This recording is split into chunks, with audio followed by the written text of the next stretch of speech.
അപ്പോൾ എല്ലാവർക്കും ഈ ബ്ലാസ്റ്റേഴ്സ് ഫെയർ എന്ന് പറഞ്ഞ ഈ ഒരു ചാനലിലേക്ക് എല്ലാവർക്കും സ്വാഗതം. കാരണം ഇന്ന് നമ്മൾ ഇടാൻ പോകുന്ന വീഡിയോയിൽ എന്താ വെച്ചാൽ നമ്മുടെ എന്തുകൊണ്ടാണ് ഈ സീസൺ ഫ്ലോപ്പായത്, 2024-25 സീസൺ എന്തുകൊണ്ട് ഫ്ലോപ്പായി എന്നുള്ള, അല്ലെങ്കിൽ ഈ ഒരു സീസൺ അനലൈസ് എന്ന് തന്നെയാണ് നമ്മളിന്ന് ഇടാൻ പോകുന്നത്. സോ ഈ വീഡിയോയിലേക്ക് കടക്കുന്നതിന് മുന്നേ എല്ലാവരും വീഡിയോ ലൈക്ക് ചെയ്ത് കാണാനാണ് ഞാൻ അഭ്യർത്ഥിക്കുന്നത്. എല്ലാവരും ലൈക്ക് ഭയങ്കര ഇമ്പോർട്ടൻ്റ് ആണ്. സോ ലൈക്ക് ചെയ്ത് കാണുക. ഈ സീസൺ തുടക്കത്തിൽ അല്ലെങ്കിൽ ഇവാൻ വുക്കോമനോവിച്ച് എന്ന് പറയുന്ന നമ്മുടെ ഹെഡ് കോച്ചിനെ സാക്ക് ചെയ്തിട്ടാണ് മാനേജ്മെൻറ്റ് സീസണിൻ്റെ തുടക്കം തന്നെ തുടങ്ങുന്നത്. കാരണം ഇവാൻ ആശാനെ സാക്ക് ചെയ്യുന്നു 2024. കാരണം 3 വർഷമായിട്ട് ഒരു ട്രോഫി പോലും ഇല്ല എന്ന് പറഞ്ഞുകൊണ്ടാണ് ഇവാൻ ആശാനെ സാക്ക് ചെയ്യുന്നത്. അങ്ങനെ ഇവാൻ ആശാൻ പോയി. സോ അതിനുശേഷം അത്യാവശ്യം അധിക സമയമൊന്നും എടുത്തില്ല, മൈക്കൽ സ്റ്റെഹ്റ എന്ന് പറയുന്ന ഒരു കോച്ചിനെ കൊണ്ടുവരുന്നു. മൈക്കൽ സ്റ്റെഹ്റയുടെ ഒരു ഇത് തന്നെ നോക്കുകയാണെങ്കിൽ തന്നെ 2009 കരിയർ തുടങ്ങിയ ഈ ഒരു കോച്ച് ആകെ മൊത്തം 122 വിജയമുണ്ടെങ്കിൽ കൂടി 41% ഈ ഒരു വിന്നിങ് പെർസെൻറ്റേജ് ഉള്ളൂ. അതും ഒരു 6-7 ലീഗുകളിൽ ഇയാൾ കളിച്ചിട്ടുണ്ട്. നമ്മളിവിടെ എത്തിക്കഴിഞ്ഞാൽ എന്തെങ്കിലും മിന്നിക്കുമെന്ന് കരുതി, പക്ഷേ അയാൾക്ക് പറ്റിയൊരു സ്ക്വാഡും അല്ലായിരുന്നത്. സോ ആദ്യം പഞ്ചാബായിട്ട് പൊട്ടി, പിന്നെ അങ്ങനെ ഇടയ്ക്കൊരു വിജയം വന്നു, ഈസ്റ്റ് ബംഗാളിനകത്തൊരു വിജയം വന്നു. പക്ഷെ പിന്നെ ഇങ്ങനെ തുരുതുരാ പൊട്ടി അവസാനം ഈ മിക്കൽ സ്റ്റെഹ്റ എന്ന് പറയുന്ന കോച്ചിനെ സാക്കേണ്ടി വന്നു.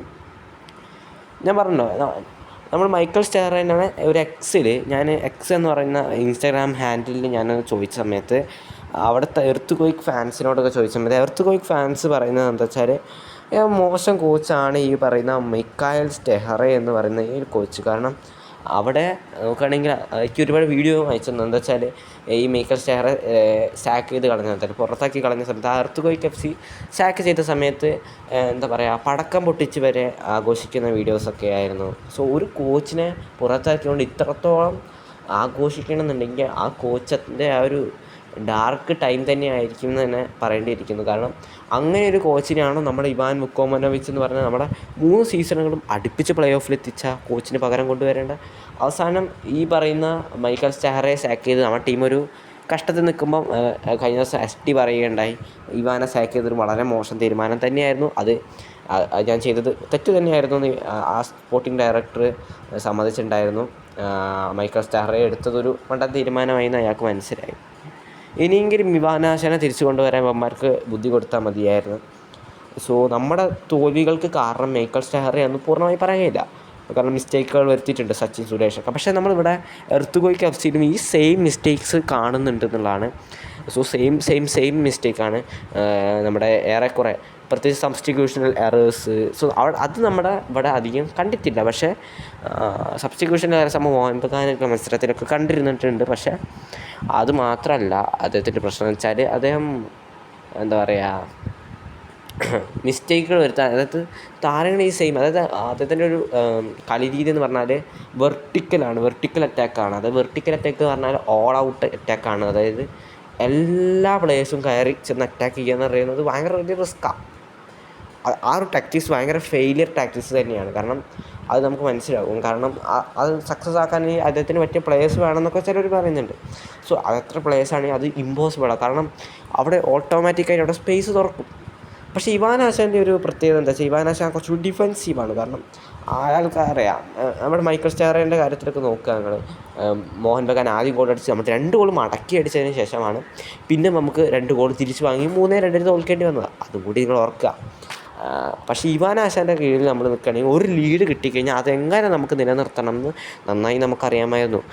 പിന്നെ ഡിഫൻസിൽ അവർക്ക് ഇഞ്ചറി പറ്റിയപ്പോൾ മാത്രമാണ് നമുക്ക് അങ്ങനെ ഒരു പ്രശ്നം പറ്റിയിട്ടുള്ളത്.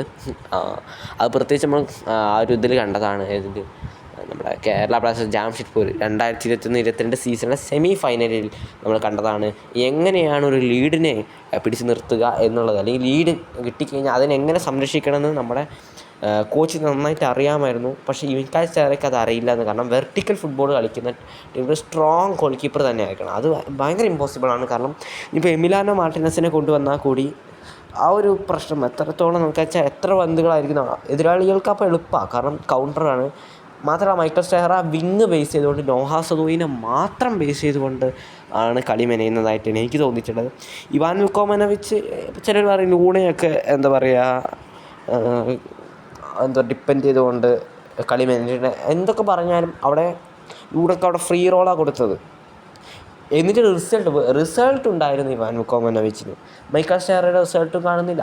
അതുകൊണ്ട് തന്നെയാണ് സാക്ക് ചെയ്ത് കളഞ്ഞത്. സോ ഇപ്പോൾ പുതിയ കോച്ചിന് വേണ്ടി തിരയാണ്. നമ്മുടെ ഈ സീസൺ മൊത്തത്തിൽ നോക്കുകയാണെങ്കിൽ ആകെ മൊത്തം അടപടലമായ സീസണാണെന്ന് തന്നെ പറയേണ്ടി വരും. പലപ്പോഴും വിജയിക്കേണ്ട കുറച്ച് മത്സരങ്ങൾ കൈവിട്ട് പോയ ഒരു സീസണാണ്. വിജയിക്കാമായിരുന്നു, പക്ഷേ കൈവിട്ട് പോയി. ഇത്രയുമാണ് എനിക്ക് തോന്നിയിട്ടുള്ള കാര്യങ്ങൾ. നിങ്ങൾക്ക് തോന്നുന്ന കാര്യങ്ങൾ എന്താണെന്ന് കമൻറ്റ് ചെയ്യാം.